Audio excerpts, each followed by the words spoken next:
একসময়ের গানের রাজপুত্র, তার কণ্ঠে ছিল জাদু, গানে ছিল আগুন, কিন্তু আজ যেন তিনি বিতর্কের রাজা। মাইনুল আহসান নোবেল, তার নাম এখন আর কেবল মঞ্চের গানে নয়, শিরোনামে উঠে আসছে বিয়ে, মামলা, জেল আর ফেসবুক পোস্ট দিয়ে। সম্প্রতি আলোচনার কেন্দ্রবিন্দুতে নোবেল এক কলেজ ছাত্রীকে অপহরণ ও শ্লীলতাহীনের অভিযোগে গ্রেপ্তার হন।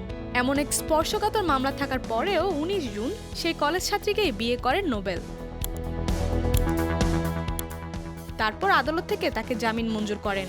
এই হঠাৎ বিয়ে, জামিন আর মামলা ঘিরে নোবেলকে নিয়ে নতুন করে আলোড়ন তৈরি হয় সামাজিক যোগাযোগ মাধ্যমে। সবচেয়ে বেশি চমক এসেছে নোবেলের সাবেক স্ত্রী মেহরুবা সালসাবিল মাহমুদের ফেসবুক পোস্ট থেকে। এক স্ট্যাটাসে তিনি লিখেছেন, এক ব্যক্তি প্রবাসে গিয়েছিল বউকে বাংলাদেশে রেখে। কোর্ট নাকি নির্দেশ দিয়ে তার বউকে আরেকজনের জামাইয়ের সঙ্গে বিয়ে দিয়ে দিয়েছে। খুবই হাস্যকর। গোপালগঞ্জের মানুষ বলে কথা। এই পোস্টে কারো নাম উল্লেখ করা না হলেও নোবেলের ভক্তমহল এবং সালসাবিলের অনুসারীরা ধরে নিয়েছেন এটি নোবেলকে উদ্দেশ্য করেই লেখা। পরে অবশ্য পোস্টটি ডিলিট করে দেন সালসাবিল। 2019 সালে নভেম্বর মাসে নোবেলকে বিয়ে করেন মেহরুবা সালসাবিল। কিন্তু বিয়ের পর থেকেই বিভিন্ন বিতর্ক ও অনিয়মিত জীবনযাপন ঘিরে তাদের সম্পর্কের ভিত নড়বড়ে হয়ে পড়ে।